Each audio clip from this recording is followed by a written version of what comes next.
கர்த்தர் நாமத்துக்கு ஸ்தோத்திரம். உன்னதமானவரின் மறைவில் இருக்கிறவன் சர்வ வல்லவரின் நிழலில் தங்குவான். நமக்கு எது நல்லது அப்படின்னா என்ன? சங்கீதம் 91:1 சொல்ற மாதிரி உன்னதமானவரின் மறைவில் இருக்கிறவன் சர்வ வல்லவரின் நிழலில் தங்குவான். அப்படின்னா என்ன அர்த்தம்? ஒரு குட்டி கோழி தன்னோட தாயுடைய நிழலில் இருக்கிற வரைக்கும் அதுக்கு பாதுகாப்பு. அது ஒருவேளை தப்பி வெளியே வந்ததுன்னா கழுகு வாய்க்கோ பராந்தின் வாய்க்கோ ஏதோ பெரிய பறவையோட வாய்க்கோ சிக்கிடும். அதுக்கப்புறம் அதால உயிர் வாழ முடியாது.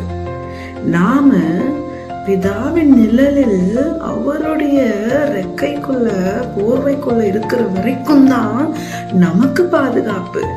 அதற்கு வெளியில வந்துட்டோம்னா சாத்தான் மூலியமா வரக்கூடிய எல்லா பிரச்சனைகள், போராட்டங்கள், நோய், சிக்னஸ், ஹெல்த் இஷ்யூஸ் இதுல எல்லாம் சிக்கிக்கொள்ளும். அதனால அவரோட பிரசனத்துக்கு கீழே இருக்கிறதே நல்லது. அவரோட பிரசனத்துக்கு கீழே எப்படி இருக்க முடியும்? அவர் வார்த்தையில தங்கி இருப்பது.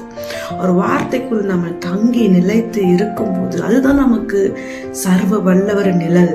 அதற்குள்ள நம்ம இருக்கும்போது நம்ம யாராலுமே ஒண்ணுமே அந்த நிழல் நம்ம மறைக்கிற வரைக்கும் யார் கண்ணுக்கும் நம்ம தெரிய மாட்டோம். Praise God, Hallelujah.